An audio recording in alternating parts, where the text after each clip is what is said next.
Class 11th का सबसे important chapter देखेंगे, इक्विलिब्रियम।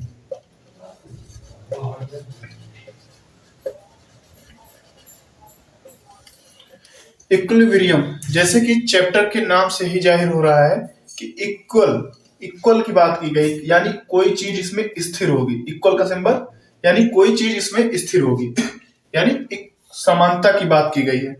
तो इक्विलिब्रियम ऐसी शाखा है जो किन्हीं चीजों के बीच, अगर फिजिक्स में देखें, हम फिजिक्स में बात करते हैं, जैसे मान लीजिए कोई ब्लॉक है, ठीक है, कोई ईंट का ब्लॉक है, इस पे ये ब्लॉक है, इस पे हमने यहाँ फोर्स अप्लाई किया, यह फोर्स हमने अप्लाई किया इस डायरेक्शन में, फॉरवर्ड में।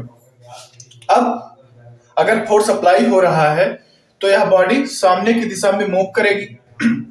अगर इधर से भी equal and opposite force apply कर दे तो जितना इधर से लग रहा है उतना इधर से लग रहा है, तो यह ना तो इस डायरेक्शन में मूव करेगी ना तो इस डायरेक्शन में, यहीं पर स्टे हो जाएगी। तो इसी को कहते हैं, ये इस समय किसमें है, इक्विलिब्रियम में। इक्विलिब्रियम में यानी कि फोर्स दोनों तरफ से तो अप्लाई हो रहा है लेकिन बॉडी किसी डायरेक्शन में मूव नहीं कर रही है। इसी प्रोसेस को हम बोलते हैं इक्विलिब्रियम। अब इसको देखते हैं केमिस्ट्री की भाषा में। तो केमिस्ट्री की भाषा में जैसे रिएक्शन होता है, मान लीजिए कोई ए रिएक्ट किया बी से और प्रोडक्ट दिया सी प्लस डी, तो इधर साइड को हम क्या कहते हैं, रिएक्टेंट, और इधर साइड को क्या कहते हैं, प्रोडक्ट। और जिस गति से प्रोडक्ट ए और बी रिएक्टेंट डिसअपियर हो रहा है यानी खत्म हो रहा है, और जिस तरीके से सी और डी बन रहा है, इसको हम बोलते हैं इनके रेट। तो रिएक्टेंट का रेट, इनके खत्म होने का रेट अगर इक्वल है प्रोडक्ट के बनने के रेट के बराबर, तो इस प्रोसेस को हम कहेंगे इक्विलिब्रियम। यानी जब रिएक्टेंट का rate of reactant is equal to rate of product, then this process is called equilibrium. ठीक, अब बात करते हैं इक्विलिब्रियम होता कितने टाइप का है। तो इक्विलिब्रियम तो होते कई टाइप के हैं, लेकिन मेनली हमको कुछ ही टाइप पढ़ना है, जैसे types of equilibrium. Types of equilibrium, spelling mistake हो सकती है, आप लोग देख लीजिएगा।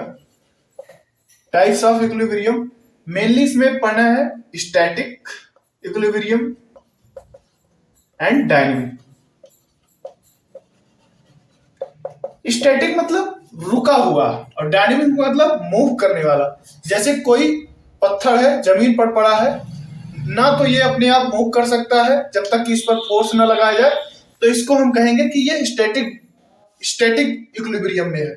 और दूसरा एग्जांपल डायनेमिक का देखें। डायनेमिक का जैसे मान लीजिए आपकी ये कोई बाल्टी है, ठीक है, इसको आपने किसी नल के, ये नल रहा हमारा, नल के नीचे लगा, पानी गिर रहा है और यहां से कोई छेद है, नीचे से यहां पर कोई छेद है, यहां से पानी गिर रहा है और यहां से उतना ही पानी, रेट जितना गिर रहा है उसके अनुसार उतना ही नीचे गिर रहा है, तो दोनों का रेट बराबर। अब जैसे कि हमने पढ़ा कि इक्विलिब्रियम जो होता है, इक्विलिब्रियम में rate of forward reaction is equal to rate of backward reaction, यानी रिएक्टेंट प्रोडक्ट इक्वल में जितना ये डिसोसिएट हो रहा है ये उतने में बनेगा। अब बात करते हैं कि इक्विलिब्रियम रिएक्शन होते कौन कौन है। जैसा कि हमको पता है कि रिएक्शन मेनली दो होते हैं। पहला रिवर्सिबल रिएक्शन,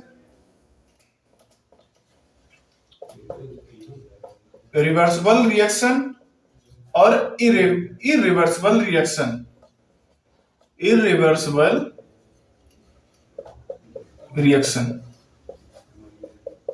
अब रिवर्सिबल रिएक्शन में क्या होता है कि रिवर्सिबल रिएक्शन वो रिएक्शन होते हैं जिनमें अगर जो प्रोडक्ट रिएक्टेंट रिएक्ट करके प्रोडक्ट बना रहा है, फिर प्रोडक्ट चाहे तो रिएक्टेंट में वापस आ सकता है। जैसे एक एग्जांपल होता है अमोनिया की प्रिपरेशन का, शायद इसको हाइपर प्रोसेस भी कहते हैं, NH2+ 3H2 gives 2NH3।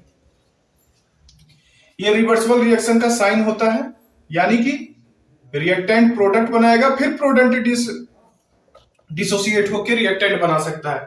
तो जो हमारा इक्विलिब्रियम होता है, equilibrium always for reversible reaction, irreversible reaction के लिए इक्विलिब्रियम नहीं होता है। रिवर्सिबल रिएक्शन के लिए ही इक्विलिब्रियम अप्लाई होता है, इरिवर्सिबल के लिए नहीं होता है।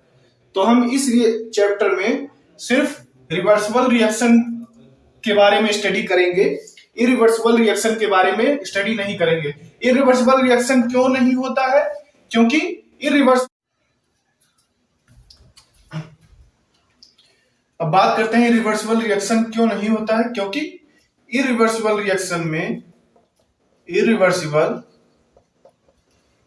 रिएक्शन में जो हमारा रिएक्टेंट होता है वह कंप्लीटली डिसोसिएट हो जाता है, किसमें? प्रोडक्ट में। जब यह कंप्लीटली डिसोसिएट होकर प्रोडक्ट बना रहा है तो इसके दोबारा रिवर्सिबल होने के, रिएक्टेंट में टूटने के चांसेस ना के बराबर हैं। इसीलिए इरिवर्सिबल रिएक्शन जो होते हैं हमारे, वह इक्विलिब्रियम नहीं दिखाते हैं।